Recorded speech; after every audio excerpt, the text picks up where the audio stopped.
You don't notice it at first. It happens quietly. A whisper in your head that slowly turns into words. Sometimes you even say them out loud.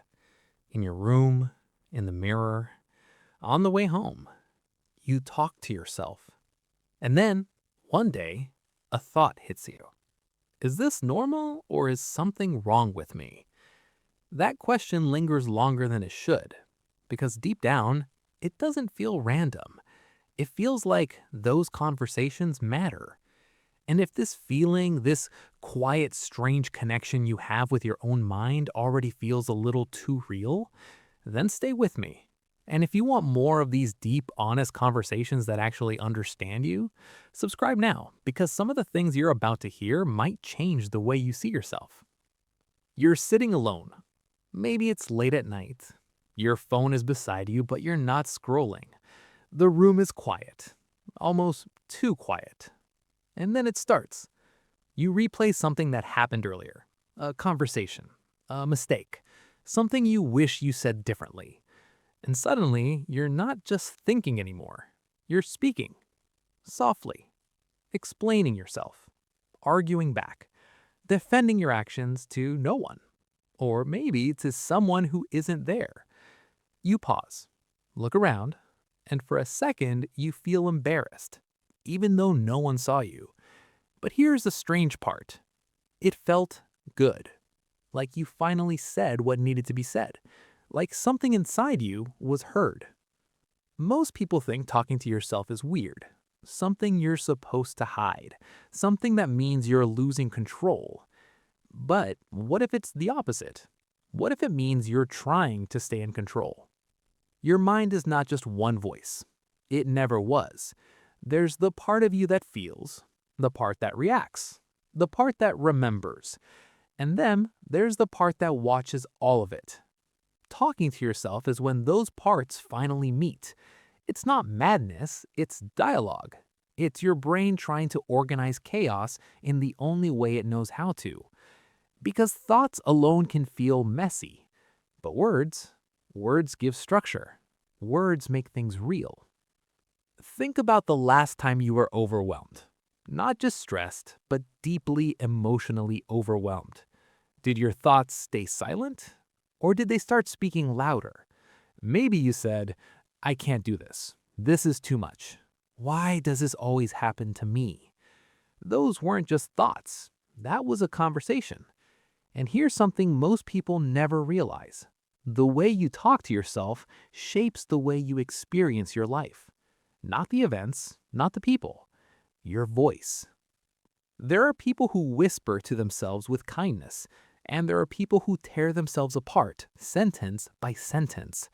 Same situation, different inner voice, completely different outcome.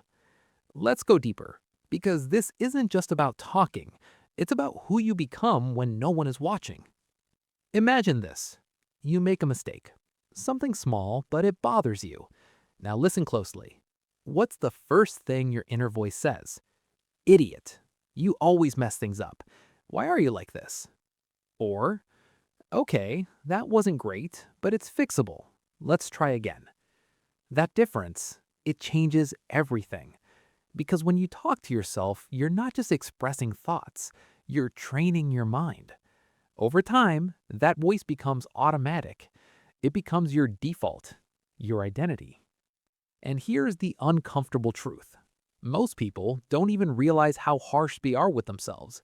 They would never speak to a friend the way they speak to themselves. But when it's inside their own head, it feels justified. Pause for a second. Listen to your inner voice right now. Not later, right now. What tone does it have? Is it calm? Is it critical? Is it tired? Or is it constantly pushing you, never letting you rest? That voice didn't come from nowhere. It was built, piece by piece, from childhood, from experiences, from things people said to you that you never forgot. At some point, those external voices became your internal voice, and now you carry them with you, even when those people are gone. That's why talking to yourself can feel so intense. Because sometimes you're not just talking as yourself, you're talking as every version of you that ever existed. The hurt one, the confident one, the scared one, all trying to be heard. Let's look at something else. Why does it feel better to say things out loud, even when you're alone? Because silence traps thoughts, but speaking releases them. It turns pressure into movement. It gives your emotions somewhere to go. That's why people talk to themselves when they're stressed, angry, confused, or even deeply focused. Athletes do it. Artists do it. Even highly successful people do it more than you think. They guide themselves. They coach themselves in real time. Not because they're lost, because they're trying to stay aligned. But here's where it gets complicated. Talking to yourself can help you, or slowly hurt you. It depends on one thing: the intention behind your voice. If your inner voice is only there to judge you, you'll start to feel smaller, more anxious, more stuck. But if your inner voice is there to understand you, everything begins to shift. You stop reacting and start responding. You stop spiraling and start observing. You stop fighting yourself and start working with yourself. And that leads to something powerful: self-trust. Because when you can talk to yourself honestly, you don't feel as alone anymore, even in silence. But there's a twist, and this is where most people misunderstand everything. Talking to yourself isn't about having answers, it's about asking better questions. Instead of asking, "Why do I talk to myself so much?" try, "What am I feeling right now?" Instead of, "Why do I always fail?" try, "What can I learn from this?" That shift changes the entire direction of your mind, because your brain will always respond to your questions. Always. The problem is, most people are asking the wrong ones, and then wondering why their thoughts feel so negative. Let's bring this back to you. Think about a recent moment when you talked to yourself. Not just thinking, actually talking. What were you trying to figure out? What were you trying to fix? Or maybe, what were you trying to feel?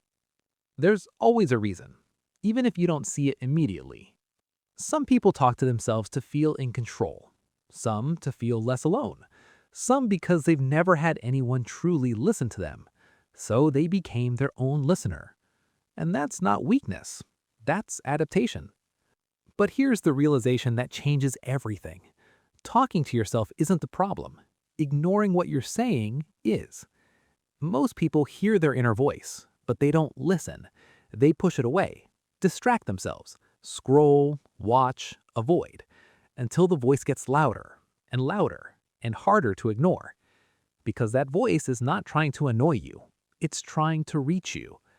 So instead of asking, "Why do I talk to myself so much?" maybe the better question is, "What is my mind trying to tell me that I haven't been willing to hear?" Pause again. Think about that. What is something your inner voice keeps repeating? A fear? A regret? A truth you've been avoiding? There's something there. There always is. And once you start listening, something unexpected happens.